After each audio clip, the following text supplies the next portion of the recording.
The void of space was silent, but inside the galactic transport vessel Meridian 7, chaos screamed through every corridor. Alarms blared in sharp, painful bursts. Red emergency lights painted the walls in blood-colored shadows. Captain Zixter clutched his command chair with 4 trembling arms as another explosion rocked the ship. His scales, normally a proud shade of deep blue, had turned pale with fear. Send the distress signal again, he shouted to his communications officer. Broadcast on every frequency? Someone must answer. The young officer's tentacles moved frantically across the holographic controls. Captain, I have sent 17 calls. No one is responding. The Valorian fleet says they are too far. The Kryn Empire refuses to enter this sector. The Trade Alliance. They just closed the channel. Zixter felt his heart sink. Outside the cracked viewport, he could see them. 5 massive pirate warships, each one bristling with weapons that glowed like hungry eyes in the darkness. They circled the Meridian 7 like predators playing with wounded prey. These were not ordinary thieves. They were the Bloodfang Raiders, the most feared criminals in 12 star systems. Hull breach on Deck 4. Someone screamed. Life support failing in the cargo bay? The ship shuddered again. Zixter knew they had minutes, maybe less. His crew of 43 souls would die here, forgotten in the empty black between stars. He thought of his family on the homeworld. He thought of the children in the passenger section, crying for parents who could not save them. Keep transmitting, he whispered, defeated. Until the very end, keep calling for help. Then something impossible happened. The sensors began screaming a different warning. New contacts. Ships dropping out of faster-than-light travel. But where? Who? Captain. The officer's voice cracked with confusion. Ships appearing at coordinates 7 Mark III. I count. 12 vessels. No. ... 15. 20. Zixter pulled up the visual display. His breath caught in his throat. The ships were strange. Incredibly strange. They were not sleek like Valorian cruisers or massive like Kryn dreadnoughts. These vessels looked almost ... primitive, blocky, angular, covered in strange markings and symbols. They were smaller than the pirate warships, and they moved in tight formations like a school of fish. Who are they? Zixter demanded. What species? The communications officer checked the database, his tentacles shaking. Sir, the signature matches. It says, Earth, humans, from Sector 77B, the quarantine zone, the death world. Someone gasped. Everyone knew about Earth, the crazy planet where everything tried to kill you, where the dominant species climbed to the top of the food chain despite having no natural weapons, no armor, no venom. The species that the Galactic Council watched nervously from a distance. The pirate ships noticed the newcomers too. Their weapons turned toward the human fleet. Zixter wanted to scream a warning, but his voice would not work. He could only watch as the human ships did something no sane species would do. They did not stop. They did not negotiate. They accelerated straight toward the pirates, like arrows fired from a bow. What are they doing? His officer whispered. Zixter gripped his chair harder. His scales turned even paler. I think, he said slowly, we just called something much more dangerous than the pirates. The human ships moved through space like they owned it. Captain Zixter watched his display screen with wide eyes that refused to blink. The fleet spread out in a pattern he did not recognize. It looked random, chaotic even, but something in his gut told him it was planned. These creatures knew exactly what they were doing. A voice crackled through the communication system. It was rough, strange, speaking in galactic common with an accent Zixter had never heard before. Meridian 7. This is Captain Sarah Chen of the Earth Defense Force, USS Verdict. We received your distress call. Stay calm. Help has arrived. Help. Zixter looked at the massive pirate warships, each one 3 times larger than the biggest human vessel. His heart hammered against his chest. This was not help. This was a funeral march. The lead pirate ship broadcast on an open channel. The voice was a deep growl, dripping with cruel amusement. Well, humans. The baby species, from the death world. Turn around, children, before you get hurt. This prey is ours. There was a pause. Then Captain Chen responded, and Zixter heard something in her voice that made his scales tingle. It was not fear. It was something cold. Something sharp. Negative. You have attacked civilians under distress protocols. You have 15 seconds to power down weapons and prepare for boarding. This is your only warning. The entire bridge of Meridian 7 fell silent. Even the alarms seemed quieter. Zixter's communications officer turned to him with disbelief written across his face. Sir, did she just threaten them? The pirates exploded with laughter on the open channel. 15 seconds. Oh, this will be fun. Let me show you what happens to stupid. The pirate never finished his sentence. The human ships opened fire, but these were not normal weapons. Zixter had seen plasma cannons, particle beams, graviton missiles. He had witnessed battles between the great fleets of the galaxy. What came from the human ships was different. Solid projectiles, moving at incredible speeds. Streaks of white-hot metal that tore through space like angry gods throwing lightning.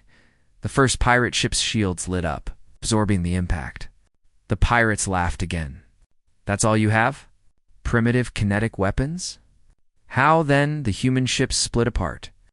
Half went high, half went low, moving in directions that made no tactical sense. They were too close now, inside the optimal firing range. Any military academy in the galaxy taught you to keep distance? To use your shields? To fight smart? Humans did not fight smart. They fought like they were born in fire, targeting the shield generators. Zixter's tactical officer shouted. The display showed human ships swarming around one pirate vessel like angry insects. Concentrated fire, all hitting the same points over and over. The pirate shields flickered, then failed. What happened next made Zixter's blood run cold. Without shields, the pirate hull was exposed. The human weapons did not just damage it. They punched completely through, opening holes that vented atmosphere into space. Emergency doors sealed inside the pirate ship, but the humans did not stop. They kept firing, kept pushing. By the ancients, someone whispered. They're not trying to disable it. They're trying to kill it. Another human ship accelerated past the others. It was smaller, faster, painted with shark teeth along its nose like some kind of ancient predator symbol. It launched something. Not a missile. Torpedoes. No. These moved too fast, too straight. Railgun slugs, the tactical officer read from his database. Solid metal, magnetically accelerated. Impact force equivalent to? Oh no. Oh no. The slug hit the pirate ship's engine core. For a moment, nothing happened. Then the entire rear section of the vessel erupted in a ball of white-hot plasma. The explosion was so bright, Zixter had to shield his eyes. When he looked again, the pirate ship was splitting in half, tumbling through space like a broken toy. The other 4 pirate vessels stopped laughing. They stopped talking. Their formations tightened, weapons charging to full power. They were taking this seriously now. Captain Chen's voice came through again, still calm, still cold. For remaining hostiles, all ships, weapons free. Rules of engagement. Make them regret waking up this morning. Zixter watched as the human fleet did not retreat, did not defend. They accelerated forward, charging directly into the teeth of the pirate formation. His communications officer turned to him with terror in his eyes. Captain, I think we called for help from the wrong species. These humans. They don't fight like protectors. They fight like predators, Zixter finished quietly. We didn't call for rescue. We called the hunters. The pirates unleashed everything they had. Plasma cannons lit up the void with green fire. Missile pods opened and spat out dozens of warheads that screamed through space, trailing smoke and fury. Energy beams, thick as tree trunks, lanced out toward the human ships. It was enough firepower to destroy a small moon. The human fleet did not scatter. They did something Zixter had never seen in any battle. They flew straight into the storm. Evasive pattern Delta 7. Captain Chen's voice cut through the chaos. The human ships twisted and rolled in ways that should have been impossible. They moved like dancers, like fighters, each one reading the movements of the others without speaking. Two ships crossed paths so close their hulls almost touched, threading between incoming missiles like needles through cloth. How are they doing that? Zixer's pilot gasped. The G-forces alone should crush their bodies. But the humans kept moving. A missile locked onto one of their destroyers. At the last second, the ship dropped down and the missile flew past, only to detonate against another pirate vessel that had been right behind it. The pirates had just hit their own ally. The human ship that had dodged transmitted a sound over the open channel. Laughter. The human pilot was laughing. 3 human vessels broke formation and dove beneath the pirate fleet. Zixter tracked them on his display. They were heading for the largest pirate warship, the flagship. Its shields were thick, layered with redundant.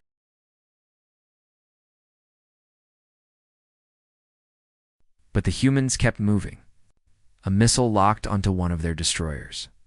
At the last second, the ship dropped down and the missile flew past, only to detonate against another pirate vessel that had been right behind it. The pirates had just hit their own ally. The human ship that had dodged transmitted a sound over the open channel. Laughter. The human pilot was laughing. 3 human vessels broke formation and dove beneath the pirate fleet. Zixter tracked them on his display. They were heading for the largest pirate warship, the flagship. Its shields were thick, layered with redundant generators. Nothing the humans had should be able to break through. Meridian 7. This is Flight Leader Martinez. You might want to close your eyes for this part. Before Zixter could ask why, the 3 human ships launched a single weapon each. These were different. Sleek, fast. They left trails of white vapor as they accelerated. The pirate point defense systems opened fire immediately, trying to shoot them down. 2 were destroyed in bright flashes, but 1 got through. It struck the pirate flagship's shield dead center. The warhead did not explode. Instead, the shield itself began to flicker and die, spreading out from the impact point like ripples on water. EMP torpedo, Zixter's tactical officer read in amazement. Electromagnetic pulse. It just fried every electronic system in a 50-meter radius, including the shield generator. The pirate flagship was naked now, vulnerable, and the humans smelled blood. Every human ship in range turned their weapons on that one target. The sound of their guns was transmitted through the hull of Meridian 7, a deep drumming thunder that felt like a heartbeat. Hundreds of metal slugs slammed into the pirate ship's armor. The hull bent, cracked, shattered. But the flagship was not dead yet. It rotated, bringing its main cannon to bear. The weapon charged with a deep red glow. Zixter knew that cannon. It was a fusion lance, powerful enough to cut a battleship in half. The humans had no chance. Chen to all ships. Ram protocol. Volunteers only. What happened next made Zixter's heart stop. 1 human ship, smaller than the others, broke away from the pack. It accelerated directly toward the pirate flagship, directly toward that charging cannon. No, Zixter whispered. No, they can't be, the pirate fusion lance fired. A beam of concentrated starfire erupted from its barrel. But the human ship was already moving, already rolling. The beam missed by meters, scorching past and hitting nothing but empty space. The human ship kept coming. This is Commander Park of the Soul. Tell my family I love them. Ramming speed. The small human vessels slammed into the pirate flagship's weapon mount at full acceleration. The impact was catastrophic. Metal screamed. The fusion lance exploded from the feedback, taking half the pirate ship's forward section with it. The human ship, the Soul, vanished in the fireball. Silence fell across all channels. Even the pirates seemed stunned. They had just watched a human crew sacrifice themselves without hesitation, without fear. They died to take out a single weapon. Captain Chen's voice came back, and this time, Zixter heard something new in it. Not cold anymore. Hot. Burning with rage. Seoul Actual is down. All remaining ships fire for effect. No mercy, no prisoners. Send them to hell. The human fleet descended on the remaining pirates like wolves on wounded deer. They did not fight with honor. They did not fight with rules. They fought with fury and teeth and an endless hunger for violence that shocked every civilized species who might have been watching. One pirate ship tried to run. The humans chased it down and tore its engines apart. Another tried to surrender, broadcasting white flag protocols. The humans ignored it and kept firing until the ship was dead in space, venting atmosphere and bodies. Captain Zixter's communications officer said quietly, Should we tell them to stop? The battle is won. This is slaughter now. Zixter watched the carnage and said nothing. He thought about the children on his ship who had been crying minutes ago. He thought about the 43 souls under his command who would have died if these humans had not come. He thought about the Soul and its crew who gave everything. No, he finally said. Let them finish. The pirates chose this fight. The humans are just teaching them why you don't attack the defenseless.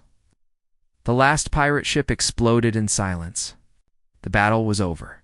Space was filled with debris and fire and floating bodies. And in the middle of it all, the human fleet regrouped, circling the Meridian 7 like protective guards. Captain Chen's voice returned to normal frequencies, calm, again, professional.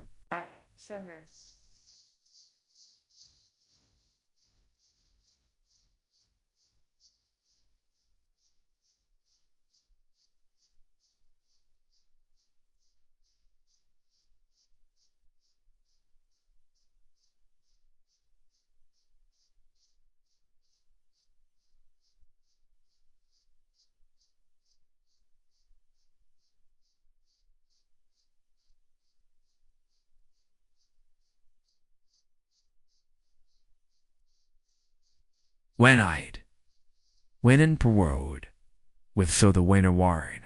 How I won in Pwane, I went at lay and before we empire we pen when I answer way and we ins. Hostiles neutralized. Are you in need of medical assistance or repairs?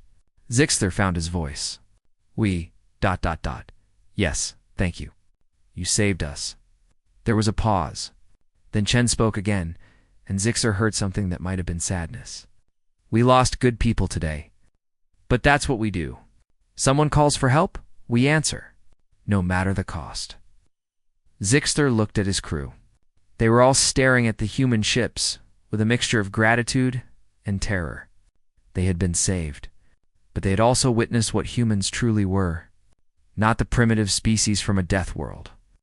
Not the newcomers to the galactic stage. They were something far more dangerous. They were the ones you called when you needed monsters to fight monsters.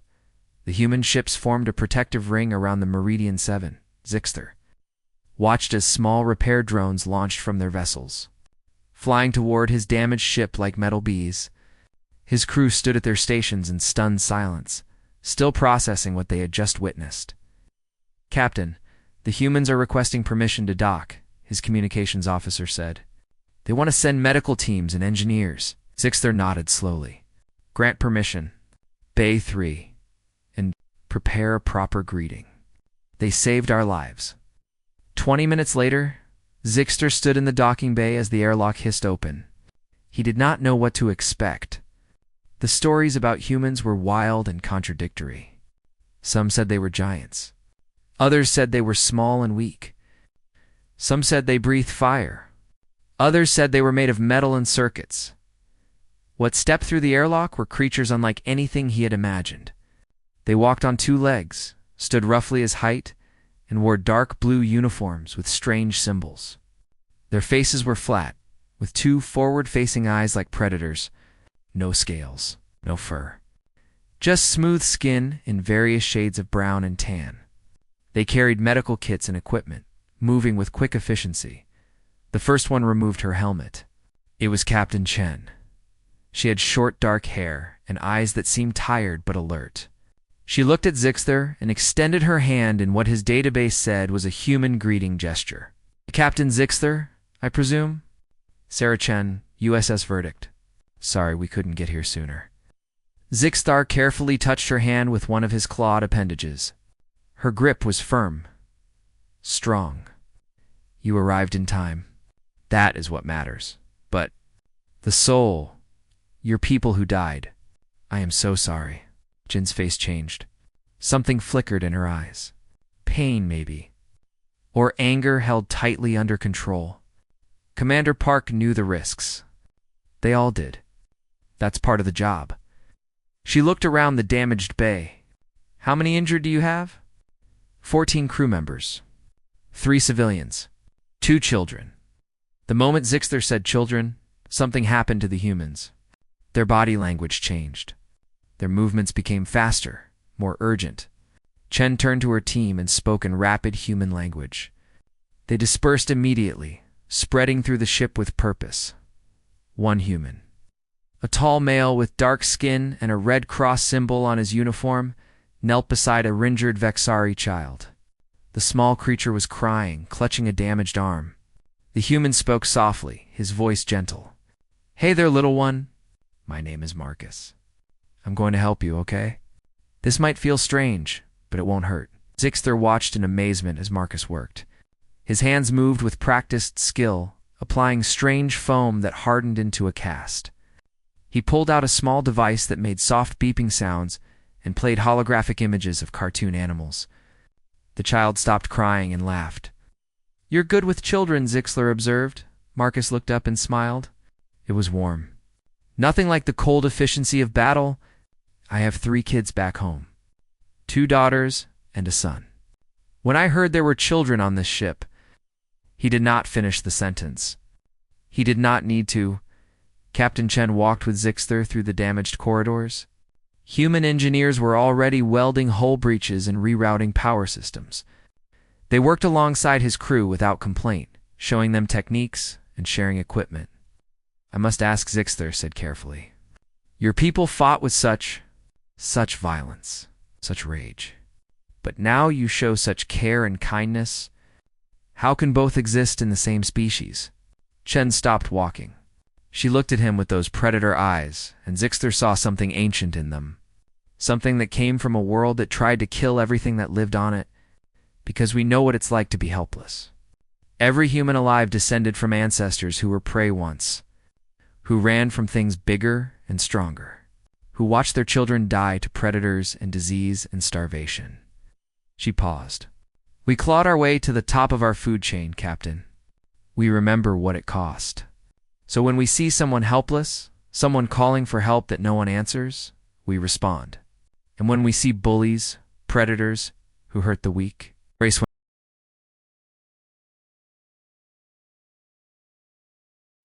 A young human technician approached, barely more than a juvenile by Zixthar's estimation. Captain Chen, we've restored main power to sections 4 through 7. Life support is back at 90%. Good work, Rodriguez. Check the passenger sections next. Make sure the families have heat and air. The technician saluted and ran off. Zixthar marveled at the energy, the enthusiasm. That one is very young. Why do you allow such youth in combat zones? Chin's expression softened. Rodriguez is 19. Old enough to choose. Every human in this fleet volunteered. We don't force anyone to serve. But when pirates attack civilians, when distress calls go unanswered, people like Rodriguez step up. Because someone has to. They reach the bridge. Zixthar's crew was working alongside human technicians, repairing damaged systems. There was no awkwardness, no fear, just beings working together to fix what was broken. I accessed the galactic database, Chen said quietly. I saw that you sent 17 distress calls. 17 different species and organizations. None of them came. Zixthar felt shame crawl up his spine. This sector is dangerous.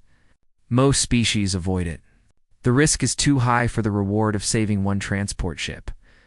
But you're not just one ship. You're 43 people, plus passengers. Every single one of them matters. Chen pulled out a small data pad. I'm uploading something to your systems. Earth Defense Force Emergency Channel. Direct line. If you ever need help again, you call us first. We might be far away. We might be primitive by galactic standards, but we will answer, every single time. Zixer felt his heart swell with emotion he could not name. Why? Why would you do this? My species is not allied with Earth. We have no trade agreements, no treaties. We are nothing to you. Captain Sarah Chen looked at him with those predator eyes that held so much humanity. You called for help? That's all the reason we need. 6 hours later, the Meridian 7 was stable enough to limp to the nearest station. The hull breaches were sealed. Life support hummed at full capacity, and the engines ran smoothly thanks to human repairs. Zixter stood on his bridge watching the human fleet prepare to depart. His communications officer approached nervously. Captain, we are receiving a priority transmission. It's from the Galactic Council's Central Command. Zixter's scales rippled with annoyance. Now they contact us? After the battle is over? He activated the channel. This is Captain Zixter, of the Meridian 7. The holographic display flickered to life. A counselor appeared, a tall being with silver skin and multiple eyes. His voice was sharp with authority. Captain Zixter, we have been monitoring your situation. We are dispatching proper military vessels to escort you to safety. The human presence is no longer required. Before Zixter could respond, Captain Chen's voice cut across the channel. She had obviously been listening.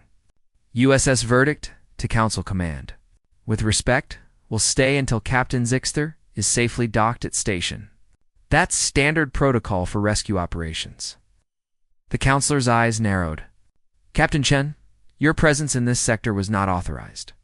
Earth is not a member of the Galactic Military Alliance. You had no jurisdiction to engage in combat operations. Chen's response was calm but held an edge like sharpened steel. Distress Protocol 7 states any vessel capable of rendering aid must respond to civilian emergency calls. We were capable. We responded. If you have a problem with that, file a complaint. This is not a joke, Captain. Your species used excessive force. You've destroyed 5 vessels. You could have disabled them, captured them for trial. Instead, UE defended civilians under attack, Chen interrupted. Those pirates had murdered 17 transport crews in the last 4 months. Your databases show it. Your military ignored it. We dealt with it. Permanently. Zixter watched the exchange with growing unease. The counselor's face was darkening with anger. You dare speak to a council member with such disrespect? Earth is a probationary species. You have no voice, no vote, no authority in civilized space. You are barely evolved savages from a death world who think violence solves everything. The human bridge went silent. Even through the transmission, Zixter could feel the temperature drop. When Chen spoke again, her voice was ice. Barely evolved savages. We savages just did what your civilized fleets refused to do. We answered a distress call. We saved lives. And we lost one of our own doing it. She paused. So here's what's going to happen. We're going to escort Meridian 7 to safety. Then we're going home. And if you ever want to call us savages again, counselor, make sure your own fleets are actually protecting people first. Otherwise, you're just words and pretty lights. The counselor's face turned an interesting shade of purple. You are making a grave mistake, Captain Chen. Earth will hear about this. There will be consequences. Looking forward to it, Chen said flatly, and cut the transmission. Zixter's bridge crew stared in shock. His communications officer's tentacles trembled. Captain, she insulted a council member. Earth could face sanctions, trade restrictions, even military action. But Zixter was thinking about something else. He opened a private channel to the Verdict. Captain Chen, may I speak with you? Privately. A moment later, Chen's face appeared on his personal screen. She looked tired. Go ahead, Captain. A counselor was right about one thing. You will face consequences for this. Your superiors on Earth might punish you. Your career could be damaged. Why did you risk that? Chen was quiet for a moment. Then she smiled, but it was sad. You know what the first rule of Earth Defense Force is, Captain Zixter? It's not follow orders or protect Earth or any of that military stuff. Leaned forward. It's do the right thing, even when it costs you everything. Commander Park and his crew live by that rule. They died by it. I'm not about to dishonor their sacrifice by bowing to some politician who couldn't be bothered to save your life. Zixter felt something shift inside him. A decision crystallized. Captain Chen, when you return to Earth, tell your superiors something for me. Tell them that the Meridian 7 will be filing an official report with the Galactic Council. A report about 5 pirate vessels attacking civilians. And how Earth Defense Force responded with courage and honor while the Council's own fleets did nothing. He paused. And tell them that Captain Zixter and his crew will testify before the Council personally if needed. Your actions today were heroic. I will make sure the galaxy knows it. Chen's expression softened. You don't have to do that, Captain. Yes, I do. Because it is the right thing. Even when it costs me everything. Zixter used Chen's own words back to her. You taught me that today. For the first time since the battle, Chen's smile reached her eyes. Thank you, Captain. That means more than you know. The journey to the station took 8 hours. The human fleet maintained formation the entire time, protecting the Meridian 7 like a mother guards her children. Other ships they passed gave them wide berth. Word of the battle was already spreading through the trade lanes. When they finally reached Station Helixnine, the dockmaster was nervous. Meridian 7, we have you on approach. The human vessels. Are they staying? Only until we dock safely, Zixter assured him. They are under my protection. As the Meridian 7 slid into its dock, Zixter watched the human fleet break formation. They were leaving now, heading back to Earth space. Back to whatever consequences waited for them. His communications officer spoke up quietly. Captain, sensors show 73 Galactic Council vessels in this system. Military ships. They were here the whole time we were under attack. None of them came to help us. Zixter felt anger burn in his chest. 73 ships. Any one of them could have saved his crew. But they considered the risk too high, the reward too small. They left civilians to die. But the humans came. The humans, who everyone called primitive and savage, they traveled across hostile space, fought against superior numbers, lost their own people, and asked for nothing in return. Send a message to every transport captain in the sector, Zixter ordered. Tell them what happened here today. Tell them who came when we called. Tell them who ignored us. And make sure they know Earth Defense Force Emergency Channel is now stored in our database, marked as Priority 1. His officer hesitated. Captain, the Council will not like that. They will say we are undermining their authority. Zixter looked at the departing human ships growing smaller in the viewport. I do not care what the Council likes. My children are alive because of those humans. Let the politicians talk. I will make sure every civilian vessel in this galaxy knows the truth. When you need help, really need it, call the humans. They will come. They will fight. They will die for you if necessary. Turn to his crew. That is not savage. That is the most civilized thing I have ever witnessed. 3 weeks passed after the battle. Captain Zixter submitted his report to the Galactic Council as promised. He told the truth, every detail, every moment. He described the 17 unanswered distress calls. He explained how Earth Defense Force arrived when no one else would.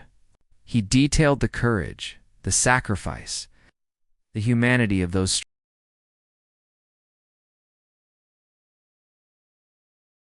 Zixter sat in his quarters on the Meridian 7, now fully repaired and ready to fly again. His datapad showed messages flooding in from across the galaxy. Some were supportive. Transport captains, cargo haulers, independent traders, they all thanked him for speaking truth. They shared their own stories of distress calls ignored, of council fleets that never came, of pirates who operated freely because stopping them was not cost-effective. But other messages were darker. Council officials accused him of being an Earth sympathizer. Military commanders said he exaggerated the danger to make the humans look heroic. Politicians claimed he was trying to destabilize galactic security by promoting a dangerous species. His communications officer entered, looking worried. Captain, you have an incoming call. It's from Earth. Admiral Okoye, of Earth Defense Command. Zixther's hearts beat faster. He had heard that name. Admiral Okoye was the supreme commander of all Earth's military forces. Why would she contact him directly? Put it through. Hologram materialized. Admiral Okoye was an older human female with dark skin, gray hair cut short, and eyes that had seen countless battles. She wore a uniform covered in medals and symbols of rank. Her presence filled the room even though she was light years away. "Captain Zixther," she said, her voice deep and commanding. "I wanted to speak with you personally. To thank you." Zixther was confused. "Thank me." "Admiral, I did nothing. Your people saved my ship, my crew, my life. I only told the truth about what happened. That truth is causing quite a storm in council chambers," Okoye said, with a slight smile. "They are scrambling to explain why 73 military vessels were in the system, but none responded to your distress call. Politicians are demanding investigations. Trade unions are asking questions. You kicked a hornet's nest, Captain. I am sorry if I caused problems for Earth." "Don't be sorry," Okoye interrupted. "You did exactly what needed to be done. You shined a light on something the Council wanted to keep hidden. They have been ignoring civilian vessels for years, focusing only on protecting wealthy trade routes and important political figures. People like you, ordinary transport captains, you were considered acceptable losses." Zixther felt his scales darkened with anger. "Then my report was necessary. The galaxy needs to know." "Agreed. And because of your report, something interesting is happening." Okoye leaned forward. "We are receiving applications. Hundreds of them. Thousands. Independent captains. Cargo haulers, colony transports, they are all requesting to register with Earth Defense Force Emergency Network. They want our protection because they know we will actually come when called. That is good news, is it not?" "It is. But it also means Earth is about to become very busy. We are a small fleet, Captain. We cannot protect the entire galaxy. We do not have the ships, the resources, or the authority." Okoye paused. "Which is why I need to ask you something. Captain Chen told me about you.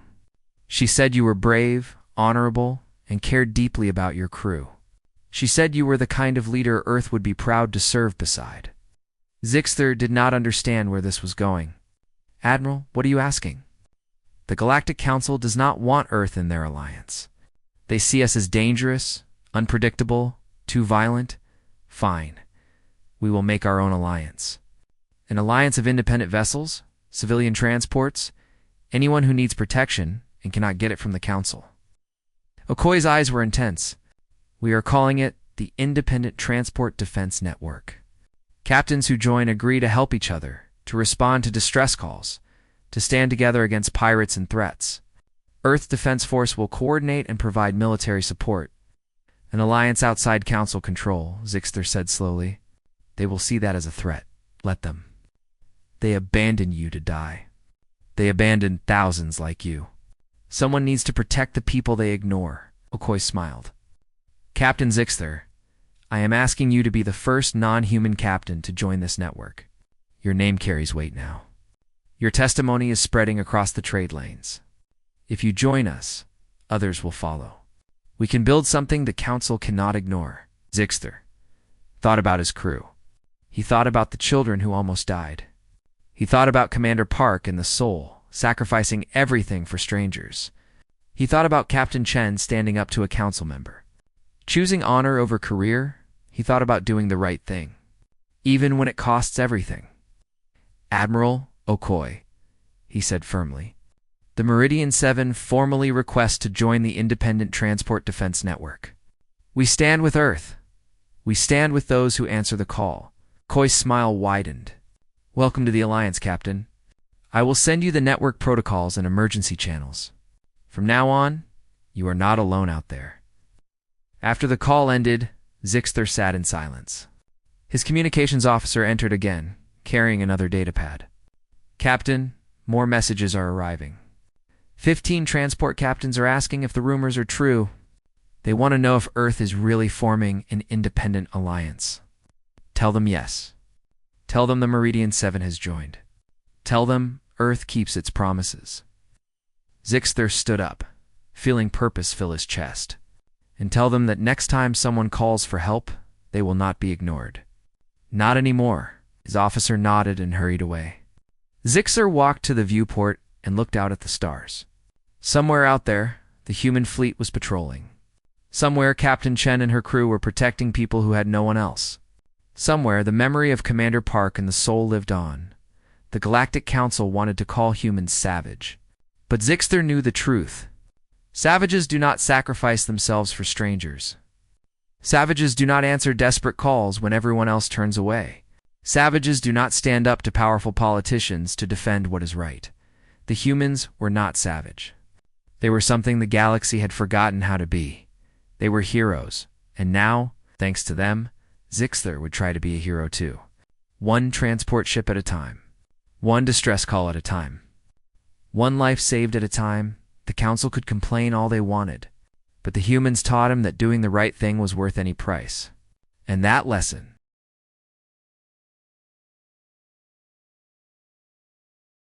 6 months had passed since the battle that changed everything. The Independent Transport Defense Network, or ITDN as everyone called it now, had grown beyond anyone's expectations. What started with one transport captain, and Earth's small fleet, had become a movement. Over 2,000 vessels had joined. Cargo haulers, passenger transports, mining ships, colony vessels, even a few brave merchants who were tired of paying protection money to pirates. The Galactic Council was furious. They called emergency sessions. They issued statements condemning Earth's unauthorized military expansion. They threatened sanctions and blockades. But their words meant nothing when measured against reality. Pirate attacks in ITDN-protected space had dropped by 70%. Distress calls were answered within hours instead of being ignored. Independent captains could finally travel dangerous routes without fear. Captain Zixter stood on the bridge of the Meridian 7, watching his display screen with pride. Today was special. Today, the first joint patrol was launching. 5 Earth vessels and 12 ships from the ITDN, working together as one fleet. It was a symbol, a message to the galaxy. The forgotten ones, the ignored ones, they were not helpless anymore. Captain, we are receiving a transmission, his communications officer announced. It's Captain Chen, Zixter smiled.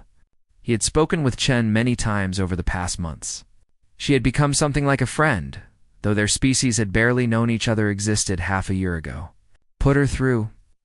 Chen's face appeared, looking more relaxed than before. Behind her, Zixter could see her bridge crew working. Zixter, good to see you. The joint patrol is ready to launch. Are you observing? I would not miss this moment. You have built something remarkable, Captain. Something that matters. We built it, Chen corrected gently. None of this happens without you speaking up. Without you showing the galaxy that Earth can be trusted. She paused. Admiral Okoye wanted me to tell you something. The Council has called for a formal hearing. They want to question Earth's activities, possibly sanction us for creating the ITDN without their approval. Zixter felt anger flare in his chest.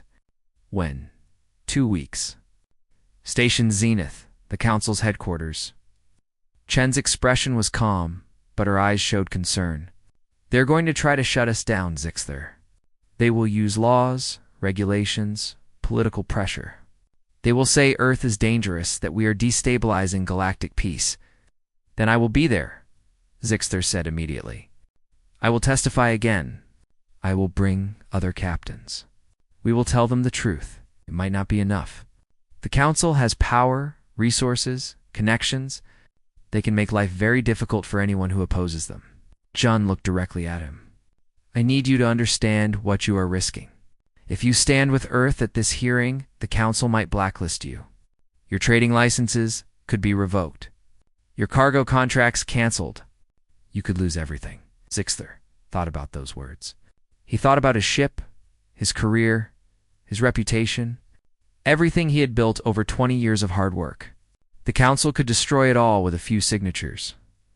Then he thought about the children on his ship 6 months ago, crying in fear while 17 distress calls went unanswered.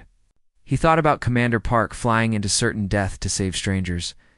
He thought about Captain Chen standing up to a council member, choosing honor over safety. "Captain Chen," he said quietly, "6 months ago, you taught me something important. You said the first rule of Earth's Defense Force is do the right thing, even when it costs you everything. I am still learning that lesson, but I understand it now." His scales shifted to a deep, determined blue. "I will be at that hearing, and I will not be silent." Chen's face showed emotion. Humans were strange that way, always displaying their feelings so openly. "Thank you, my friend. Whatever happens, know that Earth remembers what you did. What you continue to do?" The transmission ended. Zixter sat alone with his thoughts. His communications officer approached carefully. "Captain, forgive me for listening, but are you certain about this? The council can be vengeful. They might make an example of you." "I am certain," Zixter replied. "For too long, I was like everyone else. I followed the rules. I did not ask questions. I accepted that some routes were too dangerous, that some calls would not be answered, that some lives mattered less than others." He turned to look at his young officer. "The humans showed me that accepting wrong does not make it right. Someone must stand up.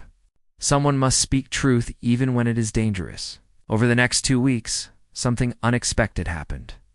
Word of the council hearing spread through the ITDN network, and the response was overwhelming.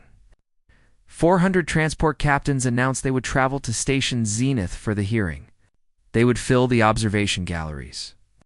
They would show the council that Earth was not alone, that the ITDN was not just human propaganda.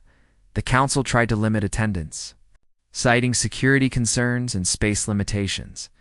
But the captains came anyway. They parked their ships in orbit around Station Zenith. Hundreds of vessels from dozens of species, all flying a new flag, a simple design showing a blue planet Earth surrounded by stars. With the words "We answer the call" written in Galactic Common, Zixter arrived 3 days before the hearing. His ship joined the growing fleet in orbit. Everywhere he looked, he saw vessels from the ITDN, old cargo haulers, small passenger transports, mining ships with scarred hulls. These were not military vessels. These were working ships, flown by ordinary people who had been ignored for too long. On the morning of the hearing, Zixter put on his formal captain's uniform. He checked his datapad one last time, reviewing his testimony. The facts were simple. The truth was clear. But would it be enough? His communications officer entered. "Captain, there is someone at the airlock requesting permission to board. She says she is here to escort you to the hearing." "Who is it?" "Captain Sarah Chen of the USS Verdict." Zixter felt warmth spread through his body. Of course, Chen would come personally. That was the human way. They stood beside their friends, no matter what. He walked to the airlock and found Chen waiting in her dress uniform, medals shining on her chest. "Ready to make some politicians very uncomfortable?" she asked with that strange human smile. "Ready," Zixter confirmed. "Let us show them what happens when the forgotten ones find their voice." They walked together toward the council chambers, a human and an alien. Two captains from different worlds united by a simple truth. Sometimes doing the right thing means standing against those in power. Sometimes answering a call for help means changing the galaxy forever. And sometimes, the most civilized thing you can do is learn from the species everyone calls savage.